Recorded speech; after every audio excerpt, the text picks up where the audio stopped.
en su gran amor nos da libertad y nos da la libertad de elegir, de tener ese libre albedrío, de que nosotros podamos tomar nuestras propias decisiones, nosotros seamos capaces de ser libres, y esa es la causa, ese es el gran amor que Cristo Jesús tiene para cada uno de nosotros. Sin embargo, está en nuestra decisión, está en nuestras manos para ver qué clase de elecciones nosotros estamos haciendo, y Cristo Jesús va a aceptar si nosotros no lo queremos a Él en nuestras vidas. Él simplemente se va a alejar, pero también el alejamiento de Cristo Jesús va a traer también varios resultados en nuestras vidas. Así es de que muy bienvenido si esta es tu primera vez viendo la transmisión que Conexión Juvenil TV tiene para cada uno de nosotros esta noche. Bienvenido.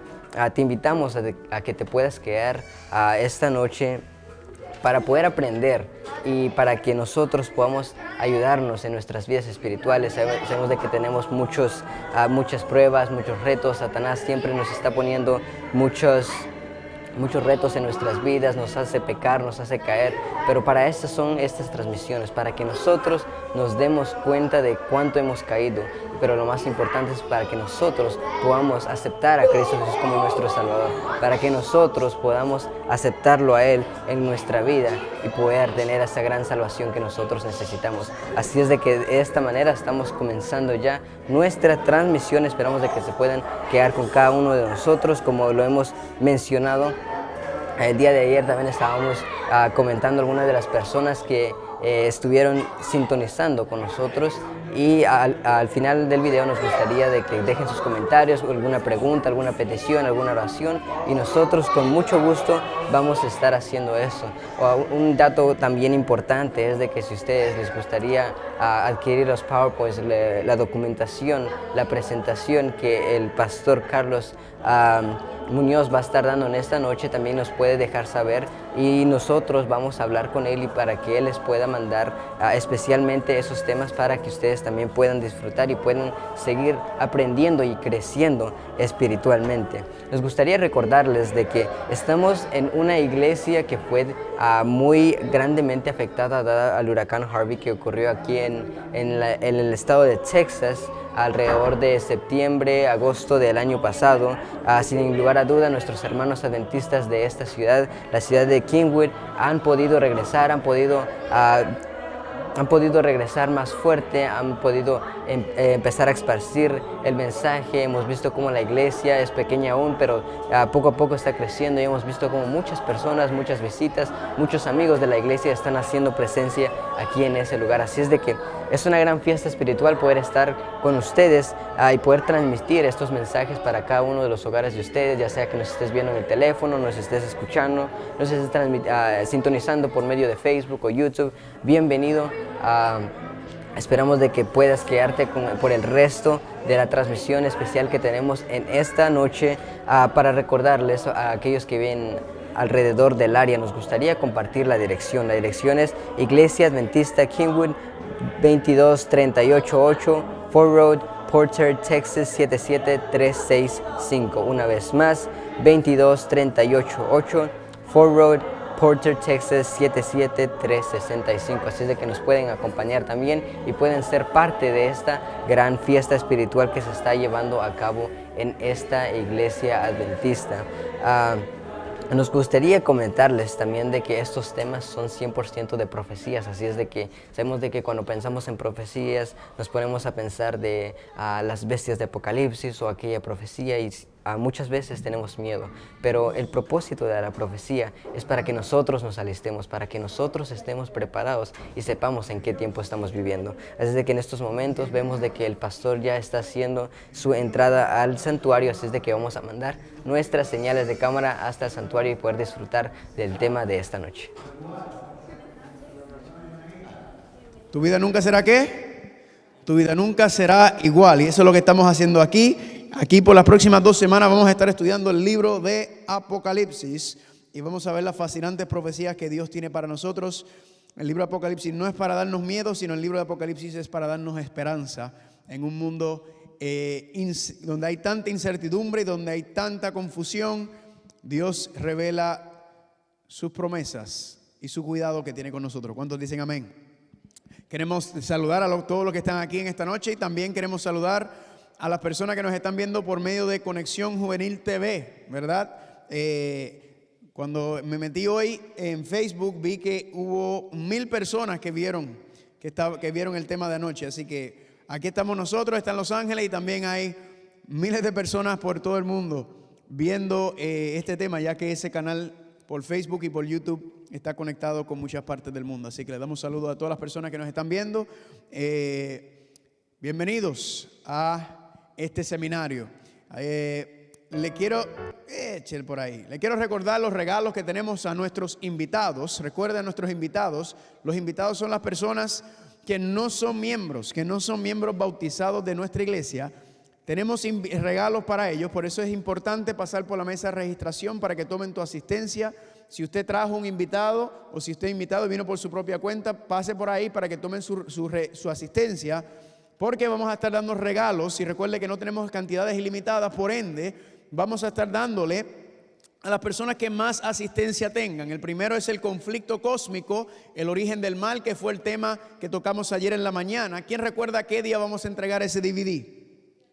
El viernes, muy bien, el viernes vamos a entregar ese DVD y luego entonces el último día, que será el sábado 27 es. Sí, sábado 27 si no me equivoco, vamos a estar dando entonces el DVD de los eventos finales de la profecía bíblica. Además de eso también, recuerden que estamos también dando la escuela bíblica de Amazing Facts, ¿verdad? Cada tema tiene un estudio con ella, así que cuando usted llega, la mesa de registración le van a dar ese estudio también. Así que si usted vino hoy y usted es un invitado, usted puede recibir los 2 estudios anteriores y el tercer estudio de hoy, que se llama Dios diseñó los planes, que tiene que ver con el santuario, el cual empezamos anoche a estudiar. ¿Están conmigo?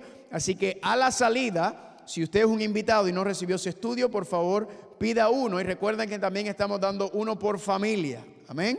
Uno por familia, los hermanos y hermanas de iglesia. Estamos dando uno por familia para que también participen. Quisiéramos darle uno a todos, pero no tenemos cantidades ilimitadas. Amén. Mañana, ¿a qué hora estamos aquí?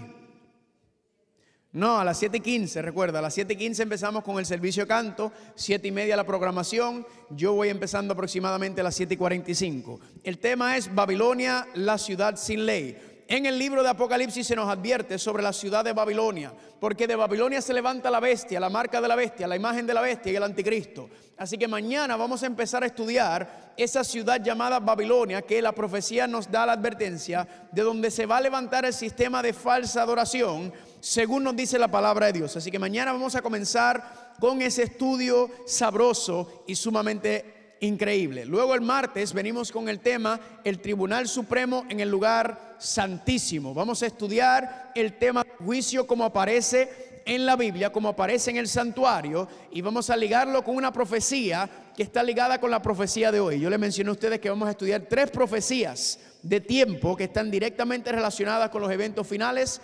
Hoy vamos a estudiar la primera, el martes la segunda. Luego el miércoles el tema es Apocalipsis revela la verdadera adoración. ¿Por qué? Porque Apocalipsis nos advierte sobre el falso sistema de adoración que va a levantar el anticristo y la bestia de Apocalipsis. Por ende, Dios nos dice y nos prepara para que sepamos cómo adorarlo a Él. ¿Cuántos dicen amén?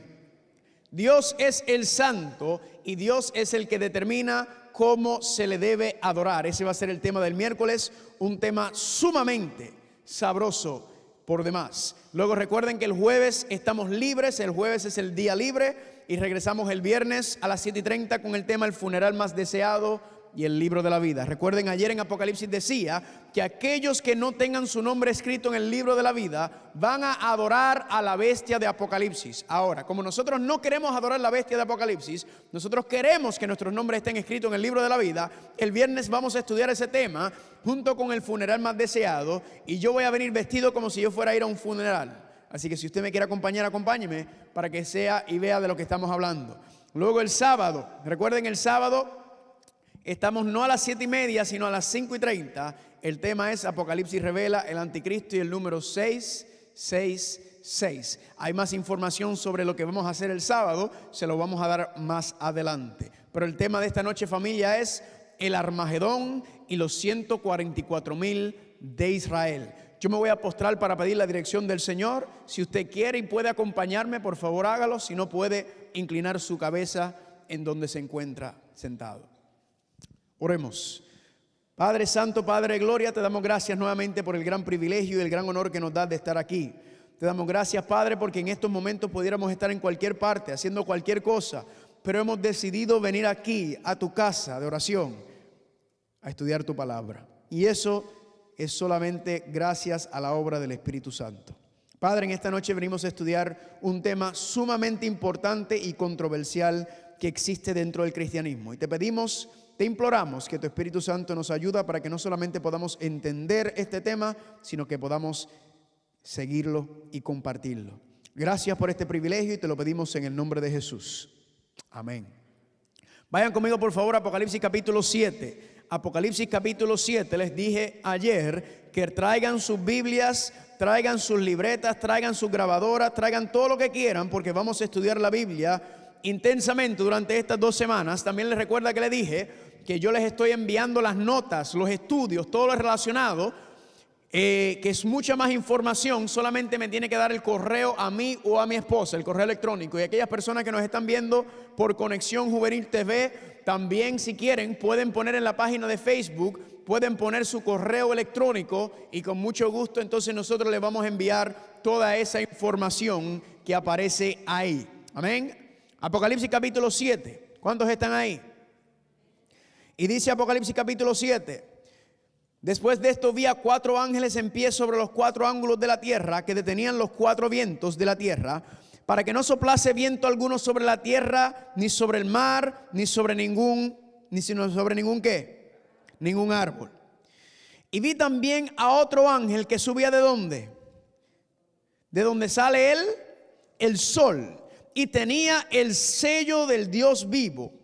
Y clamó a gran voz a los 4 ángeles a quienes se le había dado el poder de hacer daño a la tierra y al mar, diciendo: no hagas daño a la tierra, ni al mar, ni a los árboles, hasta que hayamos sellado en sus frentes a los siervos de nuestro Dios. Apocalipsis capítulo 7 nos está diciendo básicamente, y lo vamos a ver más detallado más adelante, que Dios va a destruir, Dios va a terminar con la superficie de esta tierra. Dios va a acabar con este mundo como lo conocemos. ¿Cuántos dicen amén por eso?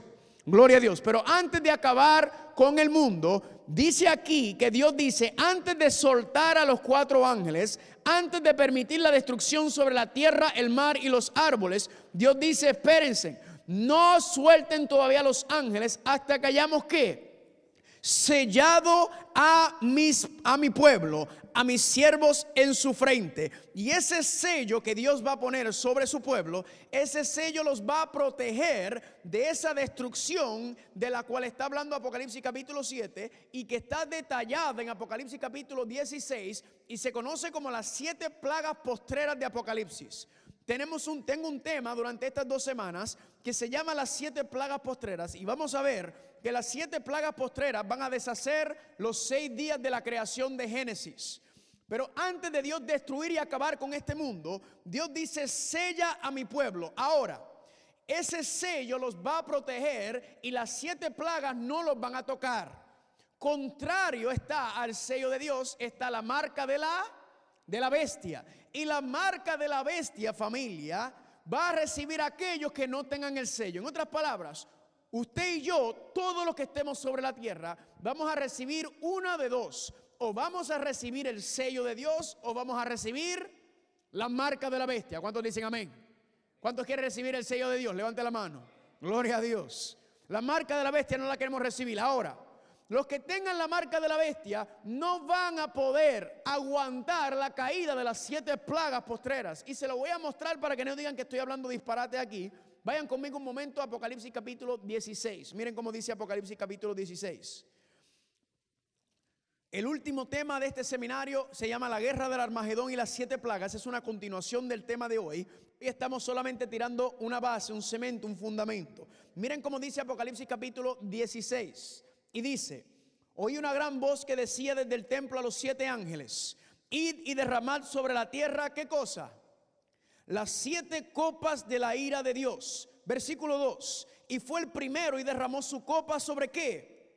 sobre la tierra, y vino una úlcera maligna y pestilente sobre los hombres que tenían, ¿qué cosa? La marca de la bestia y que adoraban su imagen. Si notan, familia, esa primera plaga afecta a los que tienen la marca de la bestia, pero no afecta a los que tienen, ¿qué cosa? El sello de Dios, porque el sello los protege por medio de las 7 plagas. ¿Están conmigo? Regresemos a Apocalipsis capítulo 7. Si es la primera vez que usted escucha eso, tranquilo, esto lo vamos a hablar varias veces durante este seminario, toda esta temática, porque el propósito de este seminario, entre otras cosas, es conocer la palabra de Dios, es enamorarnos de Cristo, y sobre todo es que yo quiero que cada uno de nosotros esté preparado para recibir el sello de Dios. Amén. Para que podamos entonces morar eternamente con Dios. ¿Cuántos dicen amén? Ahora, miren lo que dice el versículo 4. Y oí el número de los sellados, 144,000 sellados de todas las tribus de los hijos de ¿dónde? De Israel. Aquí dice que los que van a recibir el sello de Dios, dice que Juan oyó el número y que eran 144,000 de todas las tribus de los hijos de Israel. Ahora, la mayoría de los cristianos piensan y creen que cuando dicen Apocalipsis capítulo 7 que son los hijos de Israel, los 144,000, los que van a recibir el sello, piensan y creen que está hablando literalmente del pueblo hebreo o de los judíos literales. Y piensan esto, y son personas muy sinceras que simplemente creen esto. Ahora, el problema con eso es que no entienden que parte de la temática en el libro de Apocalipsis es que el libro de Apocalipsis es un libro de profecía apocalíptica, y eso implica que tiene mucho simbolismo, que está lleno de lenguaje figurado.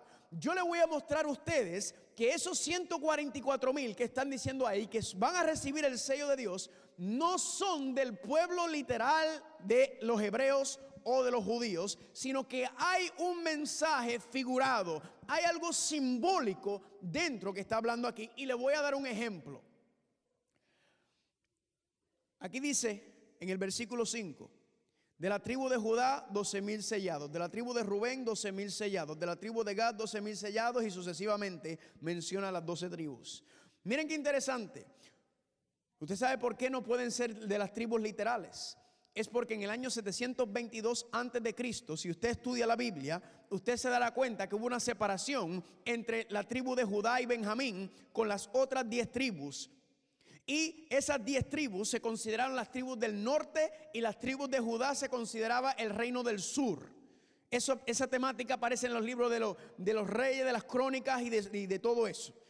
Dice que en el año 722 vino el reino de Asiria y tomó cautivo al reino del norte, a las 10 tribus del norte. Y en el año 722 esas 10 tribus fueron tomadas por Asiria y fueron destruidas los reinos en sí, y las personas fueron esparcidas por todas partes. Y la Biblia y la historia enseñan que esas 10 tribus quedaron entremezcladas con las naciones paganas que habían sido conquistadas. En otras palabras, usted no va a encontrar una persona de la tribu de Rubén. Usted no va a encontrar una persona de la tribu de Gad. Hace unos años atrás yo estuve creo que fue en Minnesota, si no me equivoco, y vino un señor a donde mí y me dijo: tú eres puertorriqueño. Y yo le dije: sí. Y me dijo: tú eres de la tribu de Rubén. Y yo pues me reí, me dije: bueno, pues gracias por decírmelo. Pero le dije: ¿qué evidencia usted tiene de que yo soy de la tribu de Rubén? Y él me dijo: yo soy de la tribu de Judá. Y yo: ¿y qué evidencia usted tiene para decir eso? Yo le dije: los reinos del norte fueron llevados hace más de 2,700 años cautivos y están entremezcladas. No hay manera de comprobar esas 10 tribus. Hay gente que por ahí dice y argumenta que son, pero no hay manera de verificar algo que ocurrió hace 2,700 años. Incluso los samaritanos son descendientes de esa mezcla entre el pueblo de Dios y los que llevaron cautivos, los paganos. No hay manera de comprobar, y ya sabemos lo que pasó con los samaritanos. Entonces, ¿cuál es el problema, familia? Que no puede estar hablando del pueblo literal, porque esas tribus no existen. Las únicas tribus que quedan son ¿cuáles? La tribu de Judá y la tribu de Rubén. Son las únicas tribus. Entonces, no puede estar hablando de manera literal sobre el pueblo de Dios. Les voy a mostrar en esta noche el estudio que vamos a hacer y vamos a ver qué exactamente es lo que está pasando. De hecho, también si usted lee en Apocalipsis capítulo 14, del versículo 1 al 5, menciona nuevamente este grupo de 144,000 y dice que no solamente son, que son de las tribus, sino también dice que son vírgenes. Usted mire a ver si usted se va a encontrar con un judío virgen. Nunca, esos se casan. Se casan y tienen montones de hijos. ¿Están conmigo? Es que todo esto es simbolismo y tenemos que saber agarrar y decodificar los símbolos del Apocalipsis, porque como ya me hemos mencionado, el Apocalipsis mismo, la Biblia misma se explica, amén. Ella es su propio intérprete. No venimos a darle significado que nosotros queremos o que nosotros entendemos. ¿Cuántos están conmigo? ¿Cuántos dicen amén? Ahora, ayer empezamos a estudiar sobre el libro de Apocalipsis, sobre el plan de salvación, y vimos a quién, vimos a Cristo. ¿En dónde? ¿En dónde está ocurriendo el libro de Apocalipsis? En el santuario, ¿cuál? En el santuario celestial, ¿verdad? Vimos a Cristo caminando por medio del santuario celestial ayer. Una cosa espectacular que solamente pudimos introducirlo, ¿verdad que sí? Y allá arriba es que se está llevando el plan de salvación. Y vimos cómo los 6 muebles, el santuario, las 7 fiestas ceremoniales, todo eso representaba el plan de salvación. ¿Cuántos dicen amén? Familia, le hago una pregunta. Ya ustedes deben hacer, cada noche le voy a estar repitiendo lo mismo, porque yo quiero que esto se le grabe en la mente. Le hago una pregunta. ¿En dónde encontramos el plan de salvación? En el santuario celestial, amén. Alguien dijo la cruz. Recuerden, la cruz no es el plan de salvación. La cruz es ¿qué? Es el principio, ese es el comienzo del plan de salvación. El plan de salvación está desglosado o detallado en el santuario. Cada paso que tenemos que dar para regresar a la presencia de Dios. Recuerden, ¿cuál es el plan de salvación? El plan de salvación es regresar a vivir y a morar en la presencia de Dios nuevamente. ¿Cuántos dicen amén? Gloria a Dios. Ese es el plan de salvación y está detallado en el santuario. Ahora, como habíamos hablado ayer, Dios le dijo a Moisés: hazme un santuario en el desierto. Y el propósito de ese santuario era que Dios quería morar con su pueblo. Dios quería mostrarle una maqueta o una demostración del santuario celestial. Y 3, es porque Dios quería mostrarle el plan de salvación. Ahora, ese santuario no era el que verdaderamente, sino era temporero en el desierto. Luego vino alguien que se llama Salomón, construyó un templo majestuoso. Alrededor del año 965 a.C., Salomón construyó el templo más majestuoso, más increíble, más fascinante que jamás se ha visto sobre la tierra. Se conoce como una de las 8 maravillas del mundo. Con la mejor madera, con oro, con las mejores piedras, una cosa espectacular, digna del Dios creador de los cielos. Y ese fue el gran santuario que Salomón le hizo a Dios. Pero ese santuario fue destruido, pero luego también se levantó nuevamente. Y este sería el santuario que aproximadamente lo que se vería durante los tiempos de Jesucristo. No era con el mismo esplendor, pero ahí estaba funcionando. Familia, este es el santuario hoy. Este lugar que usted ve aquí era donde estaba parada la casa de Dios que Salomón le construyó. Aquel templo majestuoso estaba ahí, en ese lugar, familia. Y si usted nota acá atrás, ¿qué usted está viendo ahí? ¿Qué es eso? Eso es una mezquita. ¿Saben que quién está en control del lugar en donde estaba el santuario o la casa de Dios? Los musulmanes. Los musulmanes, entre las guerras, en las cruzadas para atrás y para atrás, terminaron en control de esa área. Y de hecho, a los judíos lo único que les queda es esta pared. Todo lo demás lo tienen controlado los musulmanes. Ellos solamente tienen esta pared. Y esta es una pared muy famosa que se llama el Muro de Lamentaciones, ¿verdad? Y aquí hay cámaras que están 24 horas al día. Ahí van gente famosa, los presidentes y mucha gente. Y usted va, ahí van los judíos y ellos vienen y ponen sus oraciones. Y quizás usted no lo ve ahí, pero ellos ponen sus oraciones en las grietas. Y se llama el Muro de Lamentaciones. ¿Saben por qué? Porque el pueblo hebreo, los judíos, están lamentando la situación o la condición en la cual se encuentran hoy en día. Porque Jerusalén, ¿sabe qué significa Jerusalén? Jerusalén significa ciudad de paz. Le hago una pregunta: ¿es Jerusalén una ciudad de paz? Es el lugar más conflictivo en el mundo, Jerusalén. Es el lugar donde más conflicto hay, familia. No es una ciudad de paz, pero ellos están lamentando la condición o la situación en la cual se encuentran y están deseando, ansioso de que ¿qué? De que venga su Mesías, y que cuando venga el Mesías, Él va a sacar a los musulmanes y van a levantar el santuario nuevamente. Ese es el deseo, ese es el anhelo y el sueño de los judíos. Familia, yo le voy a demostrar, familia, que ese santuario que está ahí ya perdió su significado. Ese santuario que está ahí, familia, ya no tiene el propósito que Dios tiene anteriormente. Y la pregunta es, ¿qué es lo que le ha pasado a los judíos? ¿Qué es lo que le ha pasado a Israel? ¿Acaso no son ellos el pueblo de Dios? ¿Acaso no son ellos el pueblo proféticamente establecido por Dios? Pues yo les voy a mostrar a ustedes exactamente cuál es la situación y el problema que está pasando en el Medio Oriente. Vamos a estudiar la historia de la nación de Israel y usted va a ver y entender claramente por qué están y cómo se encuentran en esta condición. ¿Cuántos están conmigo? Amén. ¿Están preparados para un estudio o no están preparados? Gloria a Dios. Ahora le voy a decir algo, le voy a dar una advertencia. En esta noche vamos a estudiar una profecía de tiempo. Y esta profecía tiene una maldición rabínica.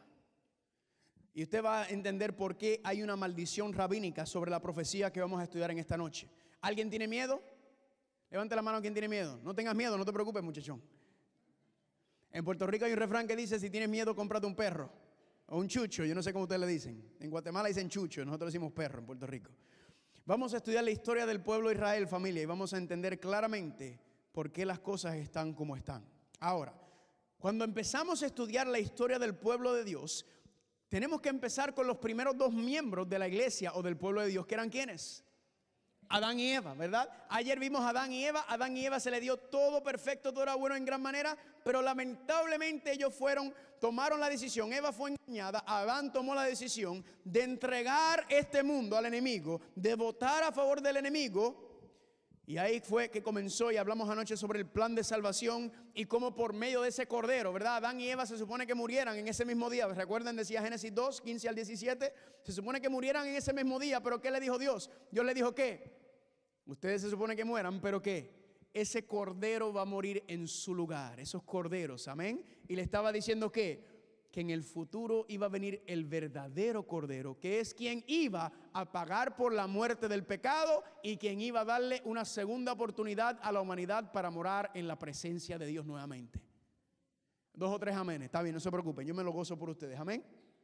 Pero dentro de todo lo que pasó en Génesis capítulo 3, ahí ocurrió otra cosa que no mencionamos anoche. Y miren lo que pasó. Génesis capítulo 3, versículos 14 y 15. El Señor Dios le dijo a la serpiente: y pondré enemistad entre ti y ¿quién? Y la mujer, entre tu simiente y la simiente de ella.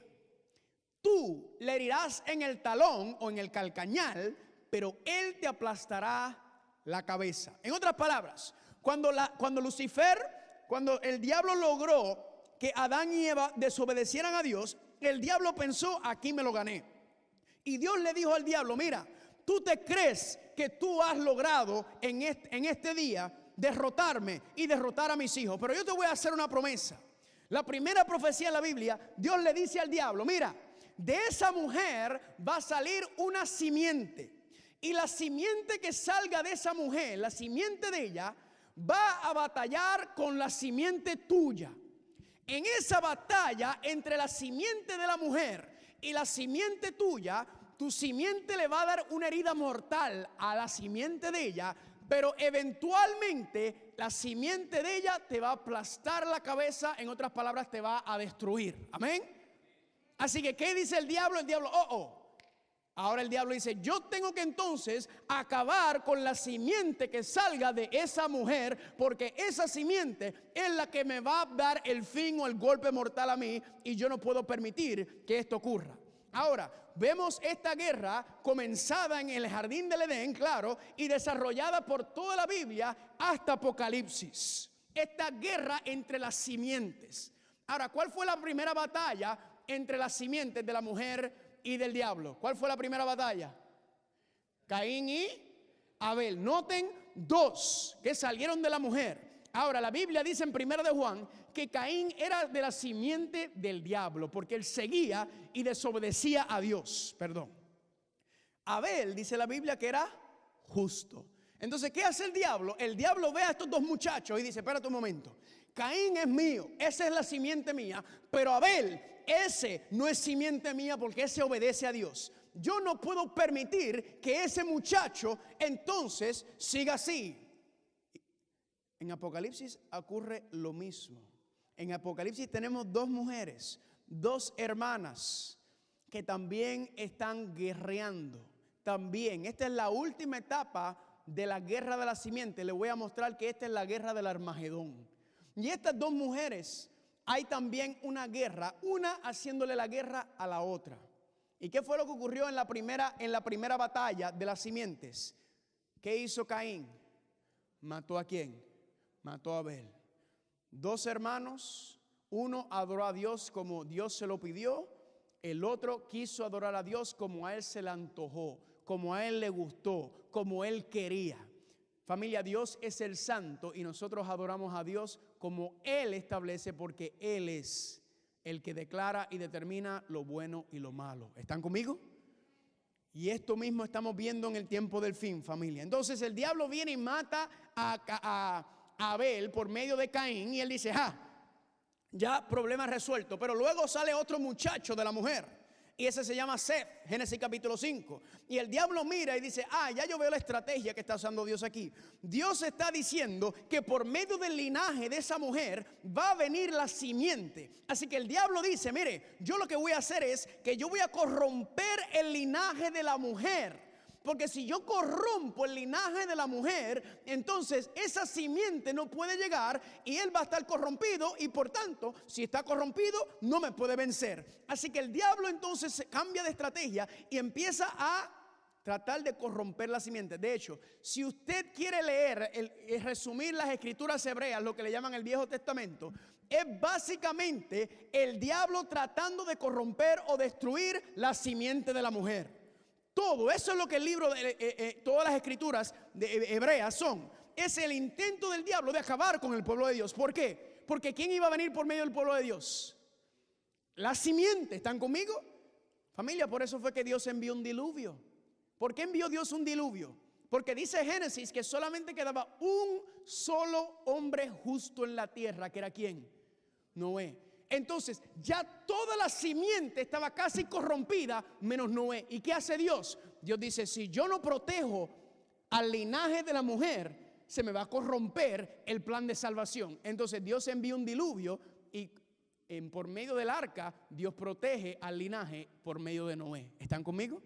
Lo mismo pasó con la Torre de Babel y sucesivamente, y Dios entró en pacto. Pero después viene alguien muy interesante que se llama Abraham, y aquí es donde la cosa se pone más interesante aún.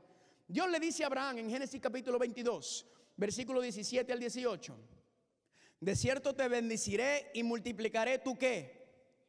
Tu simiente, ahí está la palabra simiente, como las estrellas del cielo y como la arena que está a la orilla del mar, y tu simiente poseerá las puertas de sus enemigos.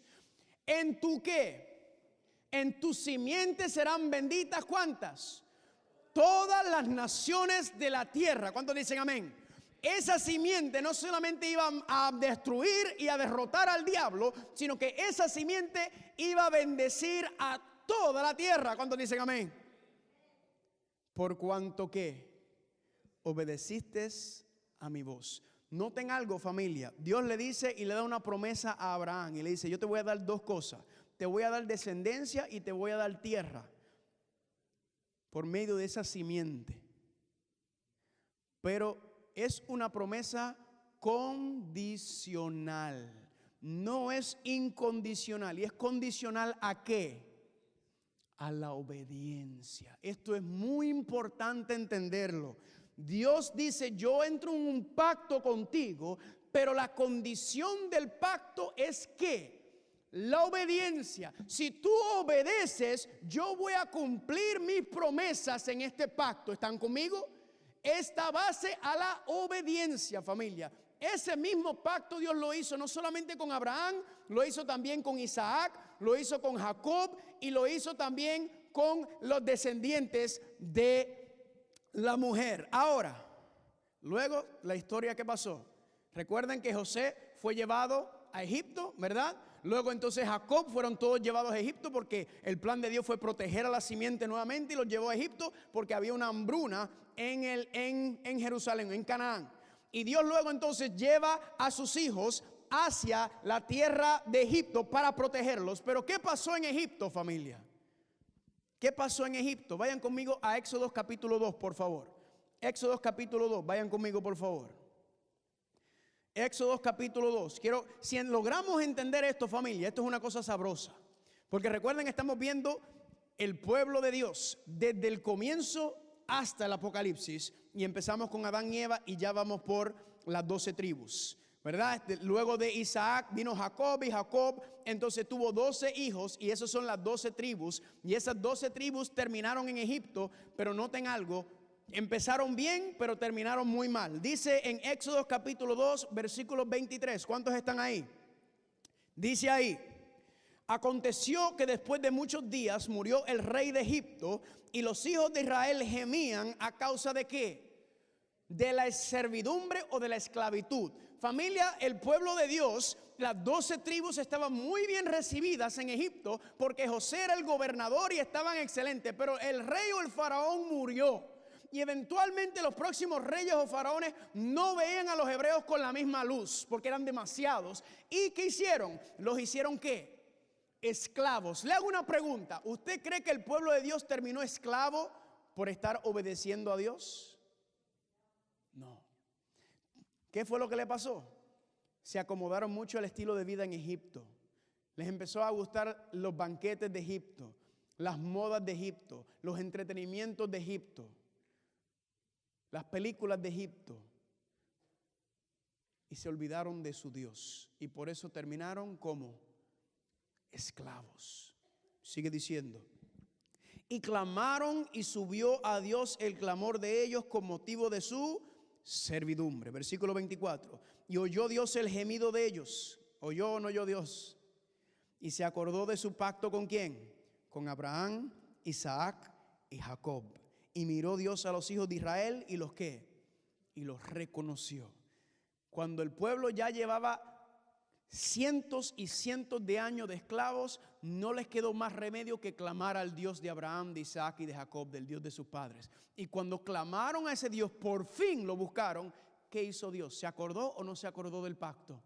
Se acordó del pacto. ¿Intervino o no intervino Dios con su pueblo? Sí. ¿A quién envió Dios como el libertador del pueblo en Egipto?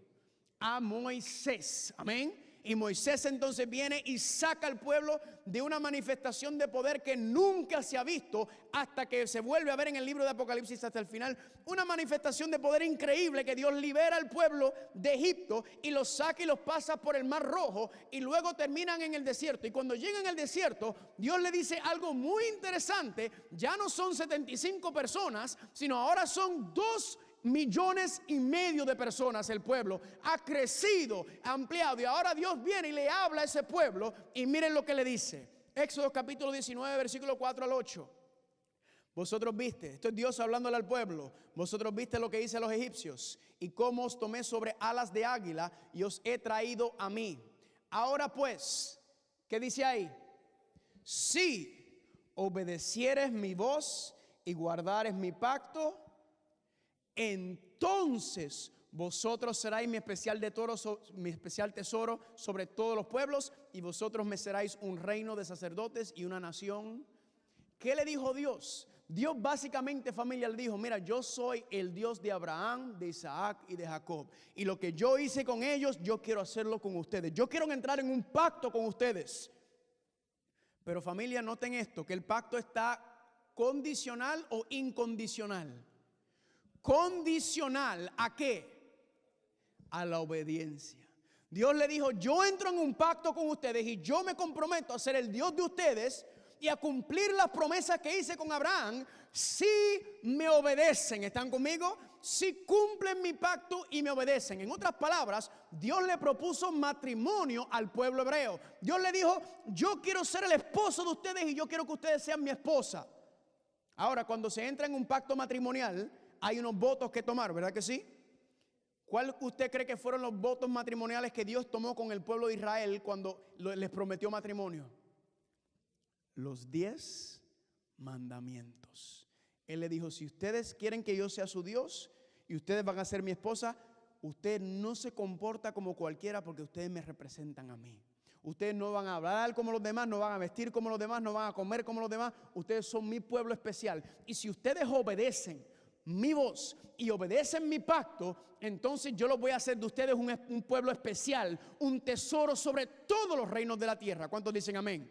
¿Y qué dijo el pueblo de Israel? Sí, queremos que tú seas nuestro Dios, queremos que tú seas nuestro esposo. ¿Cuántos dicen amén por eso? Pero le hago una pregunta, ¿cumplió el pueblo de Israel con el pacto? Lamentablemente no. ¿Por qué? Porque dice la palabra de Dios que empezaron a violar los mandamientos de Dios. Entraron en idolatría y en un sinnúmero de cosas desobedeciendo la palabra de Dios. ¿Y qué dice Dios? Mire lo que dice Dios en Jeremías 31, 31 al 34. Dios le dice al pueblo, he aquí que vienen días, vienen en el futuro, dice el Señor, en los cuales haré ¿qué cosa? Un nuevo pacto con la casa de Israel y con la casa de ¿quién? Con la casa de Judá. Noten que el nuevo pacto aparece en las escrituras hebreas o en el Viejo Testamento. ¿Y qué es ese nuevo pacto que Dios le dice a ellos? Sigue diciendo, no como el pacto que hice con sus padres el día que tomé su mano para sacarlos de la tierra de Egipto, porque ¿quiénes?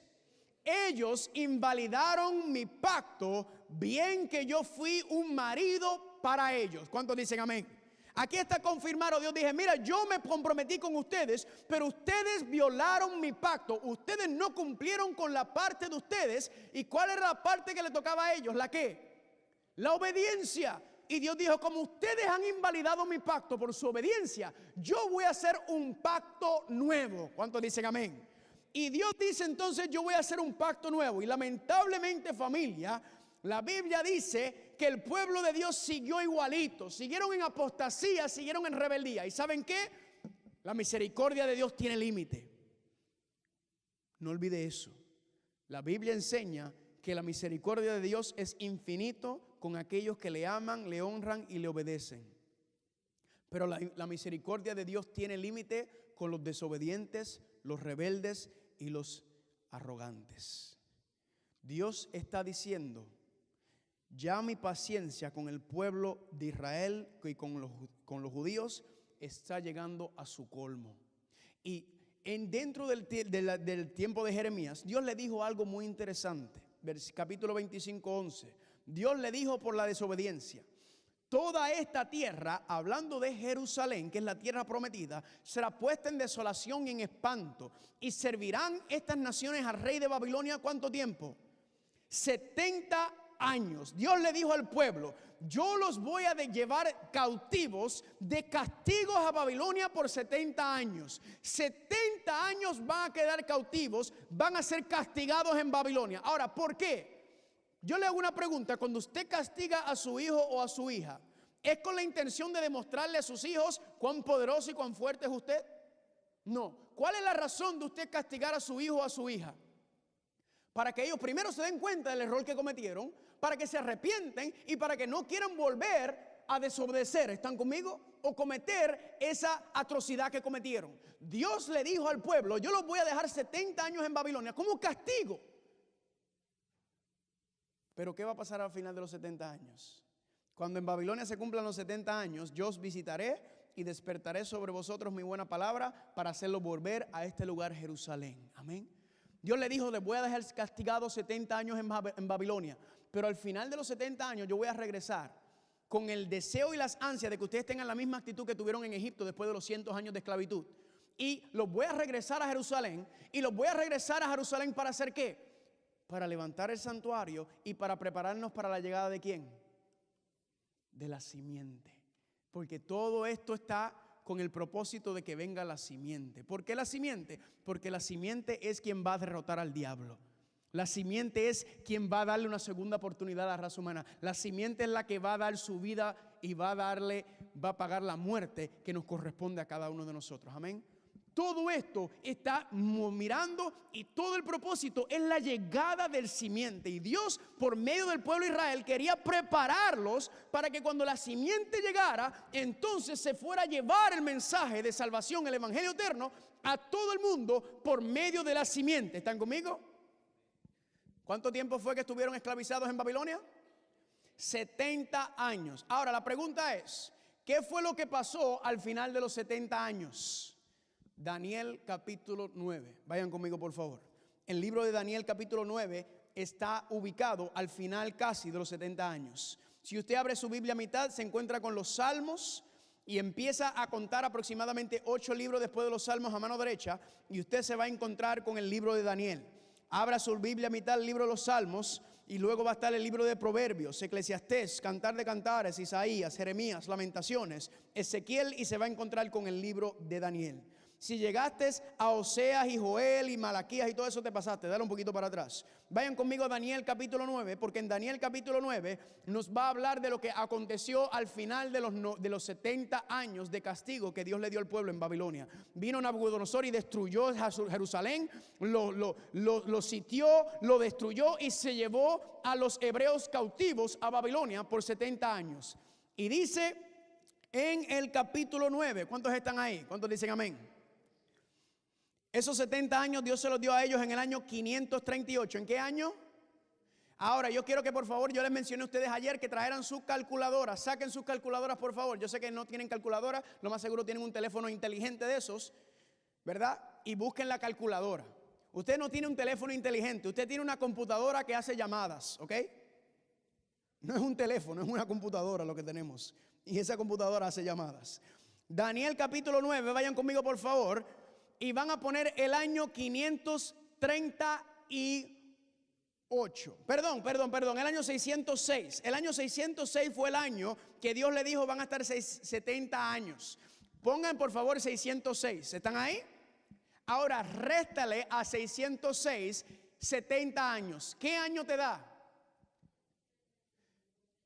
536. Muy bien, entonces los 70 años se cumplen en el año 536. Daniel capítulo 9, mira lo que dice. En el año primero de Darío, hijo de Asuero, de la nación de los Medos, que vino a ser rey sobre el reino de los caldeos. Familia, el año primero de Darío fue el año 538. ¿En qué año es que terminaban los 70 años? En el 536, acuérdense que como esto es antes de Cristo, el tiempo va al revés. O sea, está el primer año de Darío en el año 538, lo que significa que para el año 536 faltan ¿cuántos años? 2 años, sigue diciendo.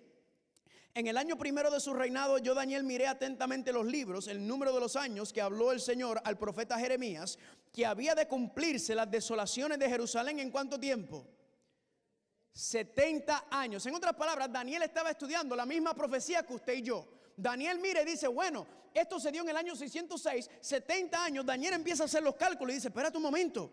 Los 70 años se cumplen en el año 536 y es el año 538.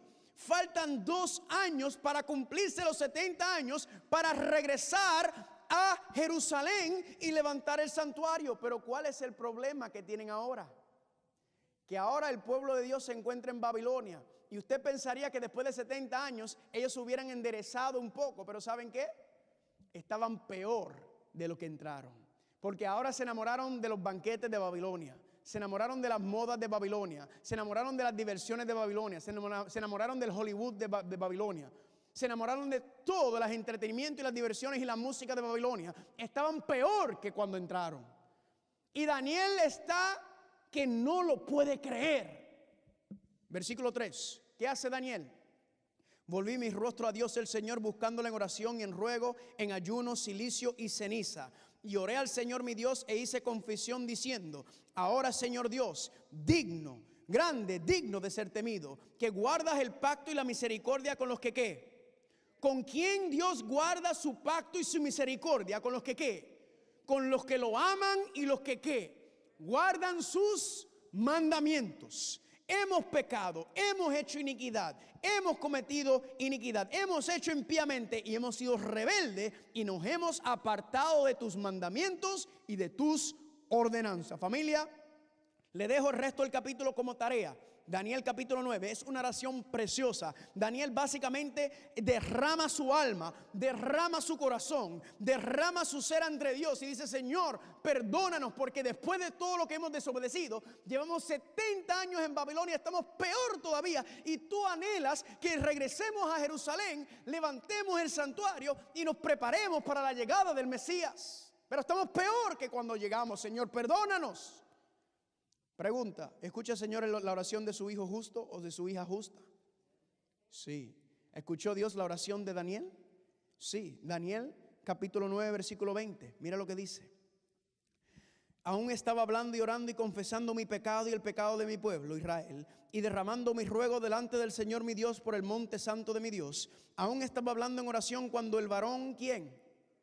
Gabriel, a quien había visto la visión al principio, volando con presteza, vino a mí como la hora del sacrificio de la tarde, o sea, a las 3 de la tarde. Y me hizo entender y habló conmigo diciendo: Daniel, ahora es elegido para darte sabiduría y entendimiento. Al principio de tu ruego fue dada, ¿qué cosa? La orden. Y yo he venido, ¿para qué? Para enseñártelo, porque tú eres muy amado. Ojalá Dios pensara lo mismo de mí y de ti, ¿verdad que sí? Entiende pues la orden y entiende la visión. Versículo 24. 70 semanas están determinadas sobre tu pueblo y sobre tu santa ciudad para terminar la prevaricación, poner fin al pecado, expiar la iniquidad, traer la justicia perdurable y sellar la visión y la profecía y ungir al santo de los santos. Dios le dijo a Daniel básicamente: Daniel, he escuchado tu oración y porque tú eres justo y porque yo te amo, yo te voy a contestar a tu petición. Y él dijo: he dado orden, he enviado la orden en la contestación a tu pedido y a tu oración. Y Dios le dijo: 70 semanas están determinadas sobre tu pueblo y sobre la santa ciudad. ¿Cuántos dicen amén? Ahora tenemos un problema, porque Dios básicamente le estoy diciendo: yo les voy a dar una extensión de probatoria a los 70 años que le había dado. Yo le había dado 70 años y esos 70 años se cumplen en 2 años, pero yo le voy a extender la probatoria para que el pueblo hebreo se enderezca, para que se pongan las pilas y se preparen para la llegada de la simiente y se pongan a trabajar. Y Dios le dijo: 70 semanas es la extensión de probatoria que le voy a dar al pueblo. Ahora, si usted hace los cálculos, 70 semanas son aproximadamente 1 año y medio. No tiene ningún sentido que Dios le diga a ellos: mire, yo le voy a extender una extensión de la probatoria y les voy a dar 1 año y medio más. ¿Por qué no tiene sentido? Porque estaban en el año 538 y quedaban todavía 2 años en terminar los 70 años. ¿Por qué darle 1 año y medio? Eso no tiene sentido. Mejor deja que los 2 años se cumplan y ya. Y la razón de eso es bien sencillo, es porque hoy vamos a conocer un principio profético que vamos a utilizar durante el resto de este seminario de Apocalipsis. Y ese principio profético se llama, o se conoce como: un día profético es equivalente a 1 año ¿qué? Literal. Repítalo conmigo, por favor. Un día profético es igual a ¿qué? A 1 año literal. ¿Están conmigo? Miren esto, vamos a mirar la evidencia bíblica para confirmar este asunto. Números capítulo 14, versículo 34. Conforme al número de los días, de los 40 días en que reconociste la tierra, llevarás vuestras iniquidades 40 años. 1 año por cada día, y conocerás mi castigo. Dios le dijo a los 12 espías que fueron, 2 regresaron, que fueron Caleb y Josué, con buenas noticias, verdaderamente deseosos y dispuestos de entrar a Canaán. Pero los otros 10 eran unos sinvergüenzas y se pusieron a murmurar y a chismear y dañaron el pueblo. Y Dios dijo: no. Por culpa de los chismes, por culpa de la rebeldía, como estuvieron 40 días en el desierto, ahora de camino a Canaán, ahora van a estar 40 años en el desierto. Pregunta: ¿se cumplió o no se cumplió? Sí. Miren aquí en Lucas capítulo 13, versículo 32. Y él, Jesús, le dijo: id y decid a aquella zorra que es Herodes: he aquí echo fuera demonios y hago curaciones hoy, mañana y al tercer día. Le hago una pregunta: ¿el ministerio de Jesucristo duró 3 días? No, duró 3 años. Un día profético es equivalente ¿a qué? A un año literal. Ahora, vamos a aplicar este principio profético a los 70 semanas. Saquen las calculadoras nuevamente y vamos a hacer los cálculos. Este es bastante sencillo, pero quizás usted necesite una calculadora. Por favor, multiplíquenme 70 semanas por 7 días a la semana. ¿Cuánto les da eso? 490 días, ¿verdad? Hay 490 días en 70 semanas. Pero ¿cuál es el principio profético que ya aprendimos? Un día profético es equivalente a un año literal. Entonces no son 490 días, son 490. Ahora se entiende, amén. Dios le dijo, 490 años les voy a dar para que se pongan las pilas y se preparen para la llegada de la simiente, la llegada del Mesías. ¿Cuántos dicen amén conmigo? ¿Están conmigo? Ahora la próxima pregunta que nos hacemos, ya tenemos el periodo profético, son 490 años. La pregunta que es ¿cuándo comienzan los 490 años? ¿Verdad? ¿Cuándo comienzan los 490 años? Regresemos a Daniel capítulo 9, versículo 25. ¿Cuándo comienzan los 490 años? Y dice, sabe pues y entiende que desde la salida de la orden para restaurar y edificar a Jerusalén hasta el Mesías príncipe habrá 7 semanas y 62 semanas y se volverá a edificar la plaza y el muro en tiempos angustiosos. Aquí encontramos la clave. Amén. Sabe pues y entiende que desde la salida de la orden para restaurar y reedificar ¿a qué? ¿Por qué tiene que ver una orden para restaurar y reedificar a Jerusalén? Porque Jerusalén estaba ¿en qué? En ruinas. Nabucodonosor lo destruyó completamente. Entonces Dios dice a Daniel, 490 años le voy a dar al pueblo. Y esos 490 años empieza cuando se da la orden para restaurar y reedificar a Jerusalén. Aquí hay dos partes, restaurar y reedificar. Reedificar es obviamente las murallas, las paredes, pero restaurar está hablando de los servicios religiosos y políticos, porque Jerusalén era una ciudad autónoma. Y Dios le está diciendo, hay que volver a restaurar la ciudad completamente. Cuando esa orden se da, cuando se restablezca tanto las paredes como los servicios religiosos y también la administración política o civil de Jerusalén, cuando se da esa orden, entonces empiezas a contar los 490 años. Ahora le hago una pregunta, ¿será que esa orden aparece o no en la Biblia? Gloria a Dios, yo estaría como un loco si estuviera aquí parado y no estuviera aquí la orden y estuviera aquí, ¿verdad? Claro que la orden aparece, familia. ¿Y dónde aparece? Aparece en el libro de Esdras capítulo 7. Esdras capítulo 7, voy a leer la orden con ustedes. Dice, Artajerjes, rey de reyes, que él es el rey de los medios y los persas en ese momento. A Esdras, sacerdote y escriba erudito en la ley del Dios del cielo. Paz. Por mí es dada ¿qué? ¿Ese no fue lo que dijo Dios? Cuando sea dada la orden. Por mí es dada orden que todo aquel en mi reino del pueblo de Israel y de sus sacerdotes y levitas que quieran ir contigo a Jerusalén, ¿qué cosa? ¿Cuántos dicen amén? Pero recuerden, hay dos elementos, la parte religiosa y la parte civil. Sigue diciendo, todo lo que es mandado por el Dios del cielo se ha hecho prontamente, ¿para qué cosa? ¿Qué es la casa de Dios? ¿Qué es la casa de Dios? El santuario. Amén.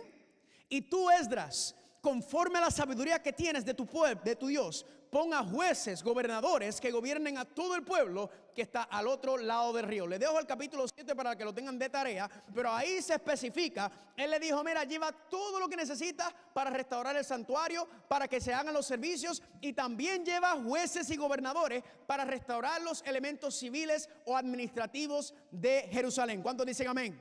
Así que ya encontramos la orden. La pregunta es, ¿cuándo se dio esta orden de restaurar y reedificar a Jerusalén? Pues mire qué sencillo. Esdras capítulo 7, versículos 7 y 8. En el 7º año del rey Artajerjes, y llegó a Jerusalén en el mes 5º, el año 7º del rey.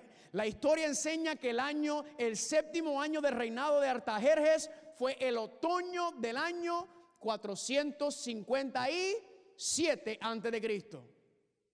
Nadie dijo amén. Familia, Dios le dijo, Le voy a dar una profecía de tiempo de 490 años y ustedes van a ver si yo soy Dios y no hay nadie como yo. Porque yo soy el único que conozco el futuro y les voy a decir lo que va a pasar en el futuro.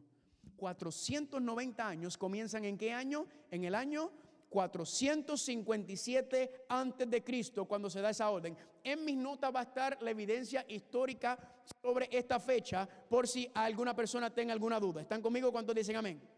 Ahora vamos a empezar a calcular. Daniel 9:25 dice: sabe pues y entiende que desde la salida de la orden para restaurar y edificar a Jerusalén, que se dio ¿en qué año?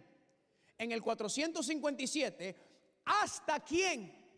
El Mesías príncipe habrá 7 semanas y 62. En otras palabras, las primeras 7 semanas eran para levantar la ciudad, pero luego de esas 7 semanas venían 62 semanas y al final de las 62 semanas, ¿quién iba a aparecer?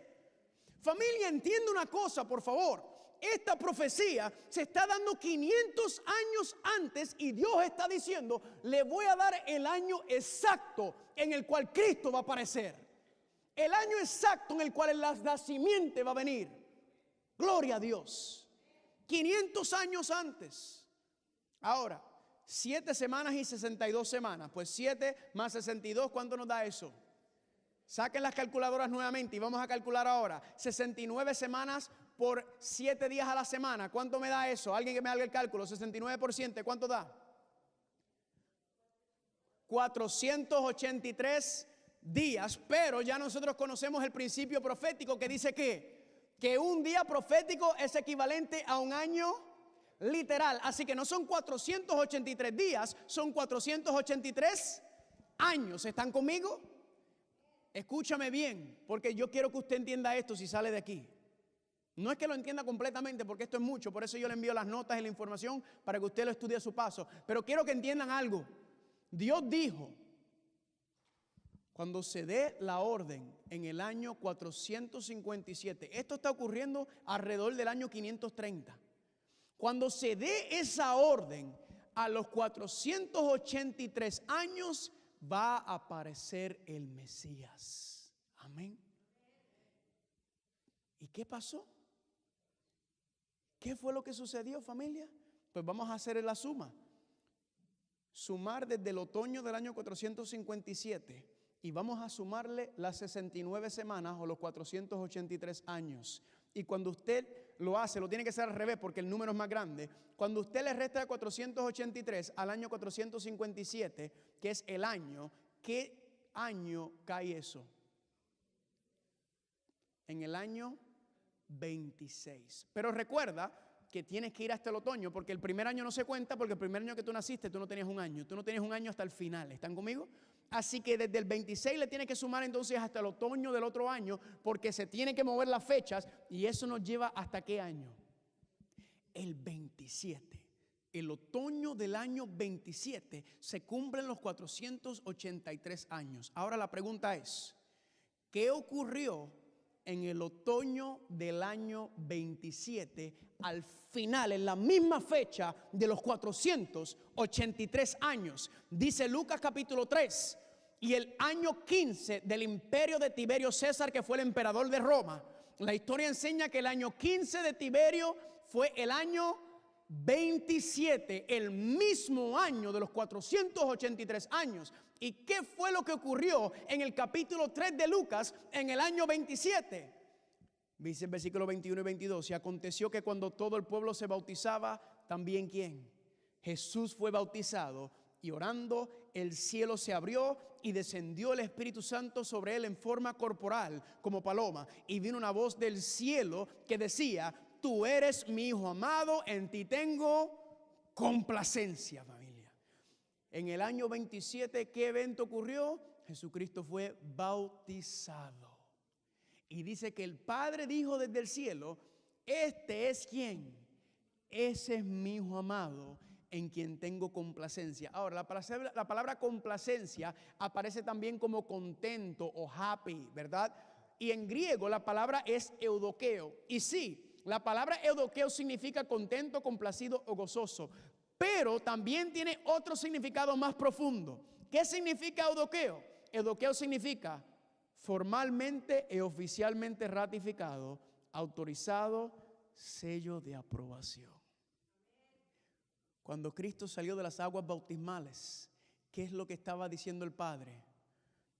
Ese es mi Hijo. Esa es la simiente de Génesis capítulo 3. Ese es el Mesías. Ese es el campeón. Ese es el héroe que va a acabar con el pecado y a destruir al diablo. Esa es la declaración que está haciendo. Dice que a las 69 semanas ahí va a aparecer el Mesías príncipe, familia, y al final de los 483 años, Cristo fue bautizado o ungido como el Mesías y la simiente prometida de la salvación para toda la raza humana. ¿Cuántos dicen amén?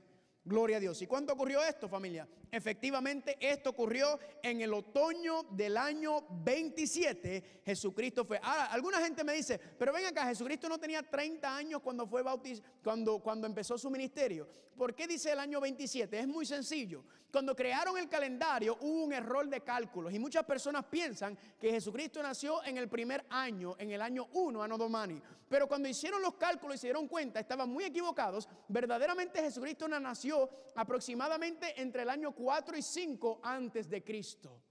Por lo tanto, cuando Él se bautiza tiene 27. Le voy a enviar en las notas un estudio sobre la fecha del nacimiento de Jesucristo para que usted vea cómo todo conforma, porque ahí esa pregunta siempre me la hacen. Jesucristo tenía 30 años en el año 27. ¿Cuántos están conmigo? ¿Cuántos dicen amén? Ahora, vamos a dar un repaso de la primera parte de lo que hemos estudiado hasta ahora de la profecía. ¿Cuántos están gozando? Gloria a Dios. 69 semanas o 483 años, ¿verdad? El decreto para restaurar y edificar a Jerusalén se dio en el año 457. Luego, al final de los 483 años, termina en el año 27. Cristo es ungido como el Mesías. Le hago una pregunta. ¿Se le terminó el tiempo de probatoria al pueblo hebreo? ¿Cuánto tiempo Dios le dio? 70 semanas o 490 años. ¿Quiere decir que todavía le queda qué? Todavía le queda una semana o 7 días, que son 7 años. Recuerda, son 70 años que Dios le dijo, le voy a dar una extensión para que se pongan las pilas y se enderezcan. Pero familia, solamente la llegada del Mesías cumple las primeras 69 semanas. Todavía queda una semana o 7 años. Ahora, la pregunta es, ¿qué fue lo que pasó en la última semana o en los últimos 7 años de esa profecía? Miren qué lindo, Daniel capítulo 9, versículo 26. Y después de las 62 semanas, ¿qué iba a pasar? Se le iba a quitar la vida al Mesías, mas no por sí mismo. En otras palabras, en esa última semana, el Mesías iba a morir. El 27, Daniel 9, 27. Y por una semana confirmará el pacto con muchos, que es la última semana, los últimos 7 años. Y noten esto, a la mitad de la semana hará cesar el sacrificio y la ofrenda. Ahora, vamos a mirar la última semana, y específicamente la última semana dice que a la mitad de la semana hará cesar el sacrificio. Ahora le hago una pregunta, ¿cuánto es la mitad de 7? 3 y medio, ¿están conmigo? Ahora, ¿son 3 días y medio? No, son 3 años y... Noten esto, dice que a los 3 años y medio, a la mitad de la semana, iba a cesar el sacrificio y la ofrenda, y en esa última semana se le iba a quitar la vida al Mesías. Vamos a empezar a hacer los cálculos. ¿Están preparados, sí o no? Si Cristo fue bautizado en el otoño del año 27, vamos a sumarle 3 años y medio. 27 más 3, ¿cuánto es? 30. Ahora, el otoño del año 30 hay que sumarle la mitad del año, porque son 3 años y medio. Si usted le suma 6 meses al otoño del año 30, eso te lleva ¿a dónde? A la primavera del año 31. Pregunta, ¿qué fue lo que ocurrió en la primavera del año 31 a los 3 años y medio desde Jesucristo había sido bautizado? Fue crucificado. Y dice aquí, y después de las 62 semanas se quitará la vida al Mesías, mas no por sí. ¿Por qué? Si la vida de él no fue quitada para él, ¿para quién fue que él murió? Para nosotros. Amén. Fue por nosotros que él murió, como habíamos explicado y estudiamos ayer. Amén. Y recuerden que ayer hablamos que en el mismo momento del sacrificio de las 3 de la tarde, cuando Cristo murió, el velo del templo se rasgó de arriba abajo. Y ayer vimos que el velo representaba su carne y representaba que la separación que existía entre la divinidad y la humanidad fue quitada por medio del sacrificio de Cristo. Amén. Cristo reconcilia a la humanidad con la divinidad. Pero pasó algo más que implicaba que el velo se rasgó de arriba abajo. ¿Y sabe lo que implicaba eso? Que se acababan los sacrificios y las ofrendas en el santuario terrenal. Por eso dice la profecía, a la mitad de la semana se hará cesar el sacrificio y la ofrenda. ¿Por qué a la mitad de la semana, en el año 31, iba a cesar el sacrificio y la ofrenda con la muerte de Cristo? Porque Él era el sacrificio, Él era la ofrenda, Él era el sacerdote. Todo lo que estaba ocurriendo en el santuario terrenal, familia, era una demostración, una dramatización, un plan de salvación que Dios le estaba mostrando al pueblo hebreo que se iba a cumplir por medio de Cristo. ¿Están conmigo? Entonces todos esos sacrificios diarios, todo el sacerdocio, las fiestas ceremoniales, las ofrendas, todo eso señalaba a Cristo Jesús. Por eso cuando Él muere dice que se separaba los sacrificios y la ofrenda. ¿Por qué? Porque Él es el Cordero. Él es la ofrenda que se le está dando a la humanidad para volver a morar en la presencia de Dios. Amén. Él es el fin del viejo pacto, del santuario terrenal. Él es el cumplimiento de todo eso que estaba profetizado en el santuario terrenal. ¿Cuántos dicen gloria a Dios? Amén. Ahora le hago una pregunta. ¿Terminó la profecía? ¿Terminó la profecía? No, porque todavía le queda ¿qué? 3 años y medio. ¿Sí o no? Recuerden, con la muerte de Cristo no termina el tiempo de probatoria. Escúcheme bien, 70 semanas, 490 años. Todavía le queda 3 años y medio, aún después de la muerte de Cristo, del pueblo hebreo ponerse las pilas para representar a Dios y al Mesías. Amén. Ahora, vamos a hacer los cálculos, porque todavía no ha terminado el tiempo de probatoria del pueblo hebreo, de los judíos. ¿Estamos en dónde? En la primavera del año 31, cuando murió Cristo, ¿verdad que sí? Ahora, vamos a sumarle los 3 años y medio que quedan. Si vamos a la primavera del 31, si le sumamos 3 años, ¿cuánto nos da 31 más 3? Nos lleva al año 34. Ahora, estamos en la primavera del año 34. Ahora vamos a sumarle la mitad del año o los 6 meses a la primavera del 34. ¿Y eso nos lleva a dónde? Al otoño del año 34. Pregunta: ¿qué fue lo que ocurrió en el otoño del año 34, en el mismo año que se acababan los 490 años del tiempo probatorio del pueblo hebreo? Esteban fue apedreado. En Hechos capítulo 7, póngalo ahí, apúntelo de tarea también, para que lea Hechos capítulo 7, es un capítulo magistral. Y Esteban, como un abogado, viene y le dice a los judíos en esos tiempos, recuerden, 3 años y medio después, Esteban le dice: mira, Dios ha sido paciente con ustedes desde el principio. Dios ha sido paciente y Dios envía profeta tras profeta, tras profeta, tras profeta para amonestarlos, para que se arrepienten, para que se pongan las pilas y cumplan el propósito. Y constantemente me mataban a los profetas, me mataban y me apedreaban a los profetas. Incluso Dios envió a su propio hijo para hablarles, para que se pusieran en fila y para que hicieran lo que Dios quería cumplir con ustedes, y al mismo hijo también lo crucificaron. Y dice Hechos capítulo 7 que los judíos crujían los dientes de odio hacia Esteban, y dice que taparon sus oídos, no quisieron escuchar al último profeta enviado a ellos para el final de los 490 años. Y dice Hechos 7 que ¿qué le hicieron a Esteban? Lo apedrearon. El pueblo judío literal, los que eran de carne judía, mataron al último profeta que Dios envió a ellos para que ellos pudieran ser ese pueblo que fuera a llevar las buenas nuevas de salvación. Y en ese momento, familia, al final de los 490 años, la nación judía perdió los privilegios y las promesas que se le había concedido hasta ese momento. Lo perdieron como nación, no como individuo. ¿Están conmigo? Hasta ese momento Dios dijo, ya mi misericordia y mi paciencia se acabó con el pueblo judío. Ya no voy a seguir aguantando y esperando más. Yo ahora necesito que salga alguien a predicar el evangelio eterno, el plan de salvación. ¿Y qué pasaba? Que como el pueblo judío no aceptó a Cristo y lo rechazaron, Dios entonces agarró a Saulo, que estaba ahí mismo, que luego se llamaba Pablo, y le dijo a Pablo, Pablo, quiero que vayas ahora y este evangelio, este plan de salvación, se lo deja a los gentiles.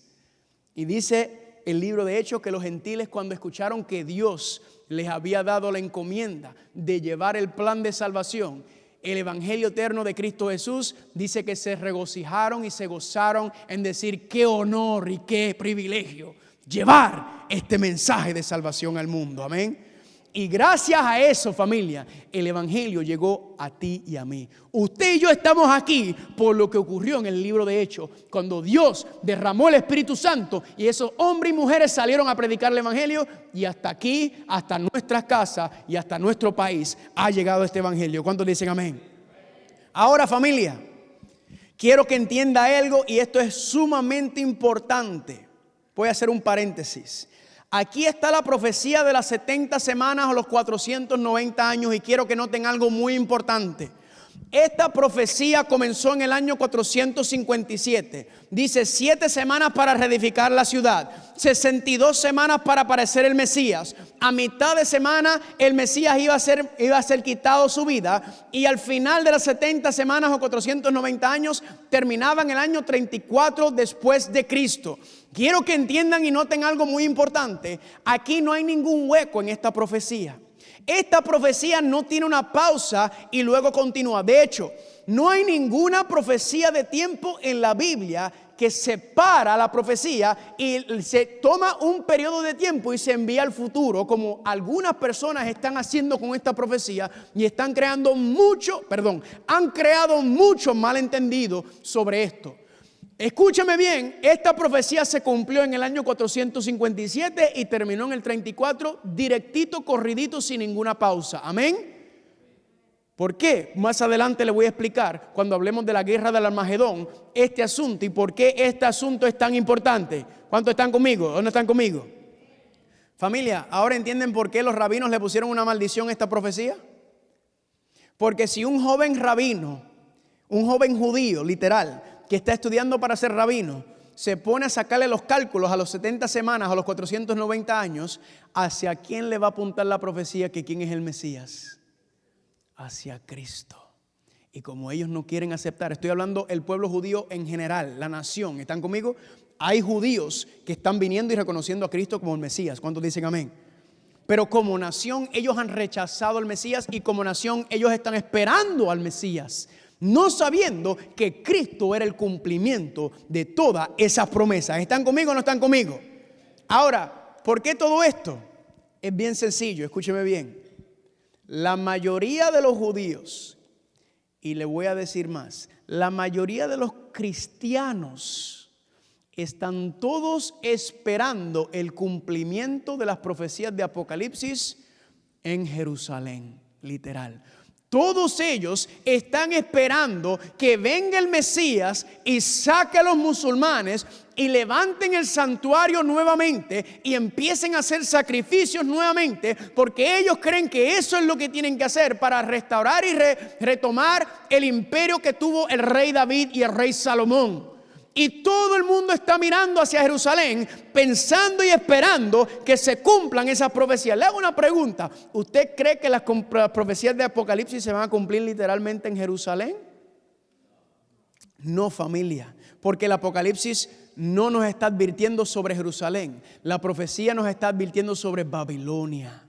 La profecía nos dice: tengan cuidado con Babilonia. Mañana vamos a empezar el estudio sobre Babilonia. ¿Están conmigo?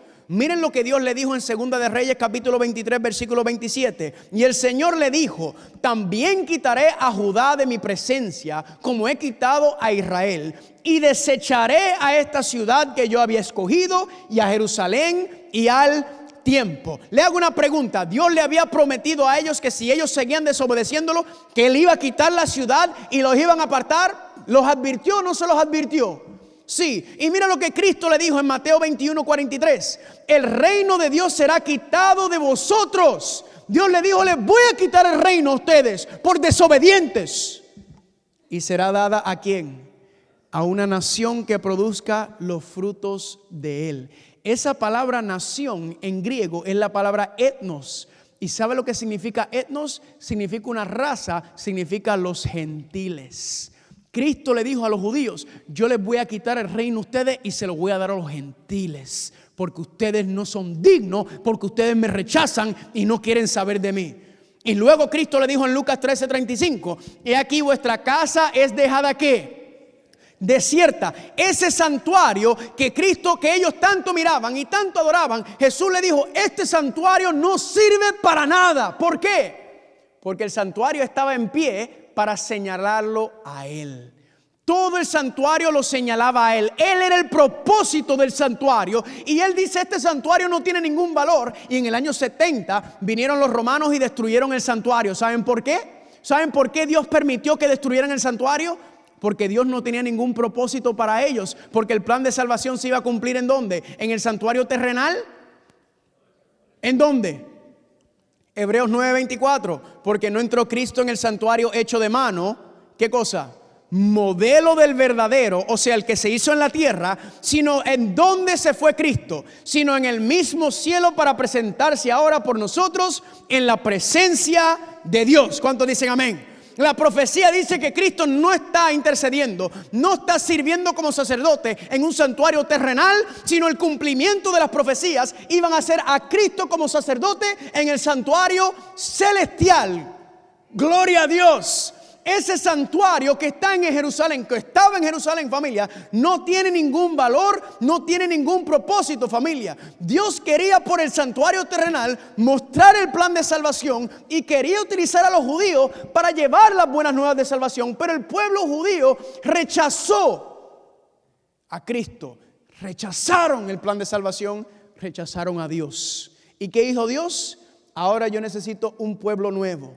Yo necesito un pueblo diferente. Mira cómo dice aquí.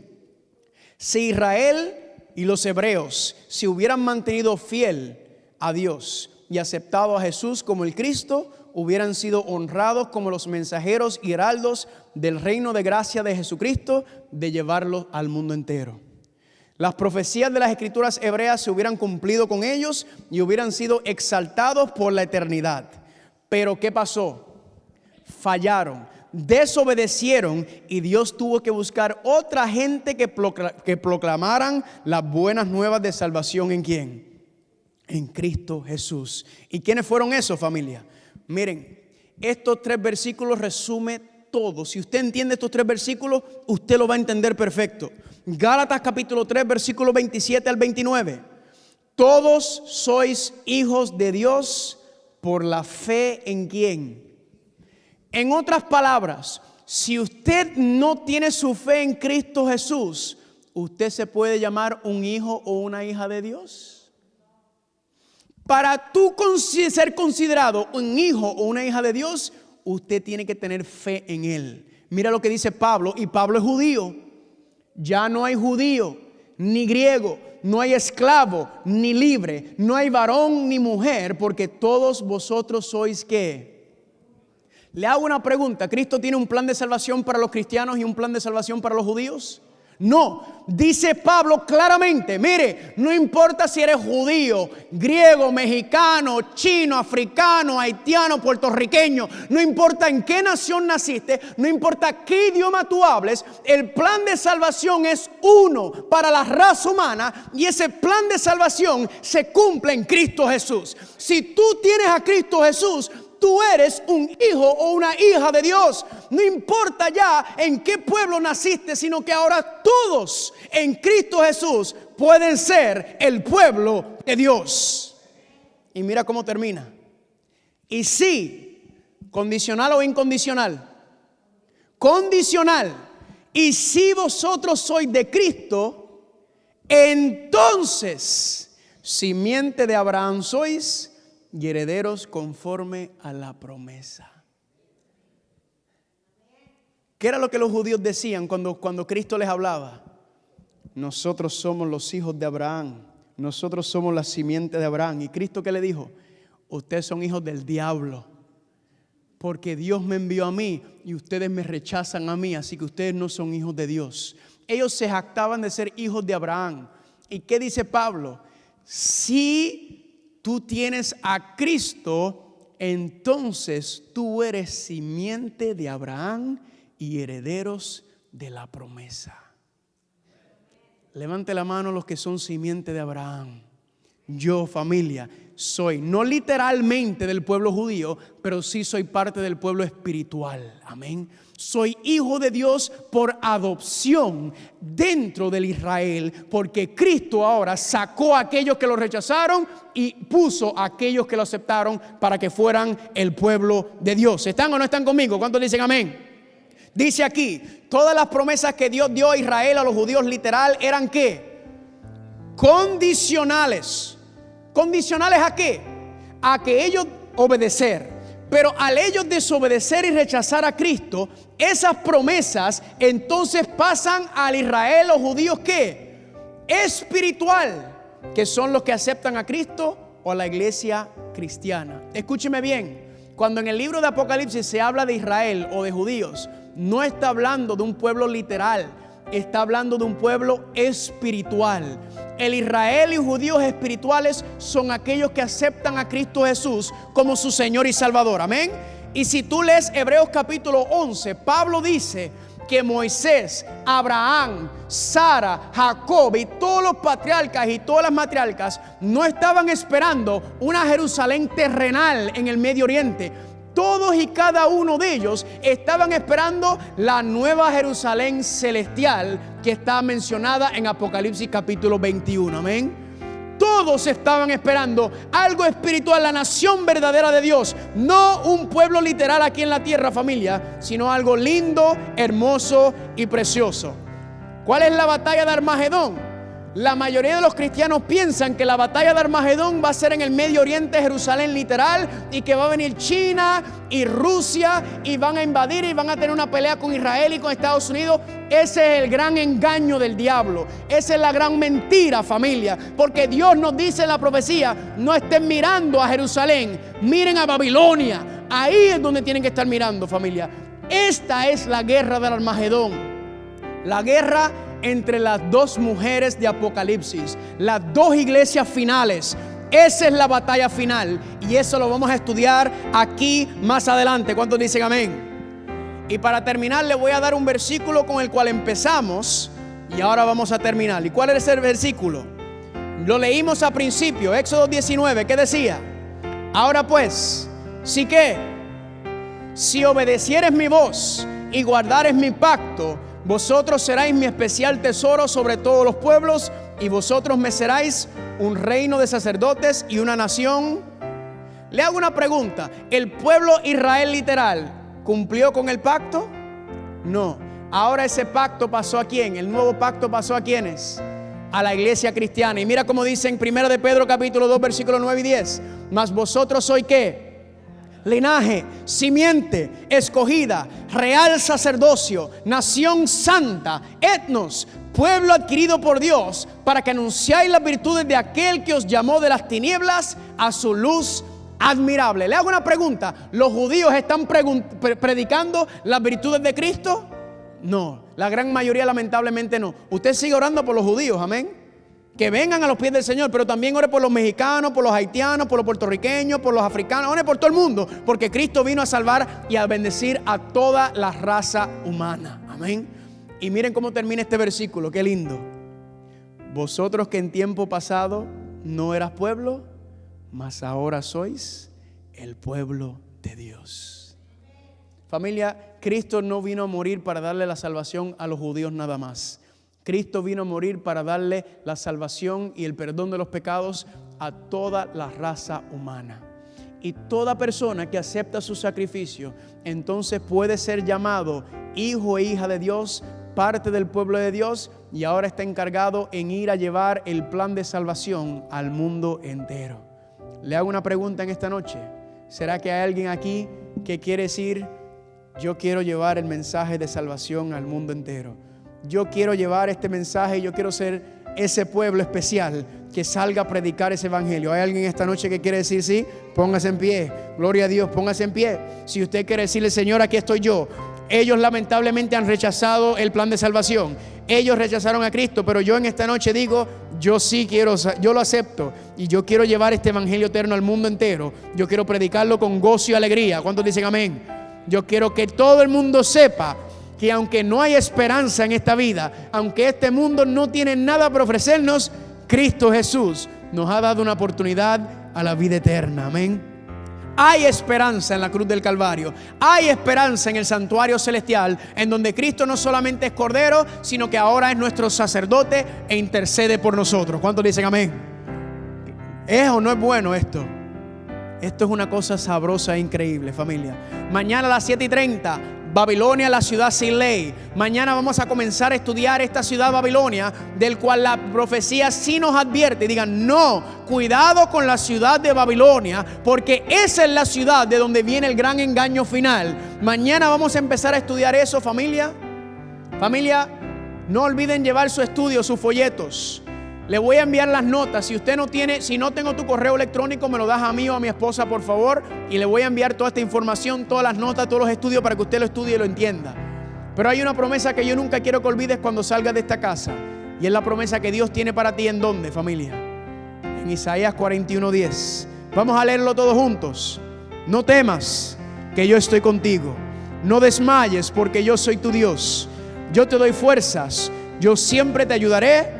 Yo te sostengo con la diestra de mi justicia. No importa el problema que tú tengas, no importa la dificultad, tu matrimonio, tus hijos, el trabajo, la salud, familia, aférrate de la promesa de Dios. En la mesa le entregamos algunos versículos.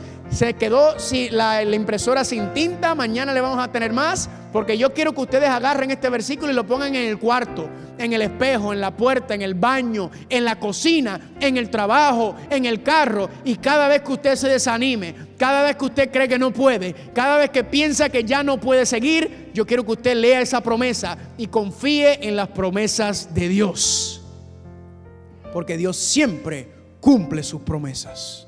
Oremos. Padre Santo, te damos gracias por la oportunidad de estudiar nuestra primera profecía de tiempo y ver cuán increíble tú eres. Porque 500 años antes de ocurrir todas esas cosas, ya tú lo habías detallado.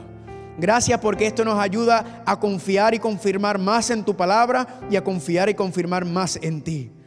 Permite, Padre, que nosotros podamos ser ese pueblo especial, que podamos cumplir con el encargo, con el llamado, con la comisión de ir y predicar este evangelio de buenas nuevas de salvación al mundo.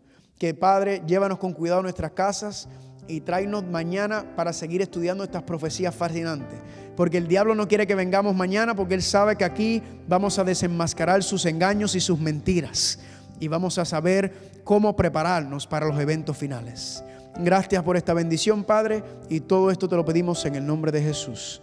Amén. Nos vemos mañana, familia. Que el Señor los bendiga.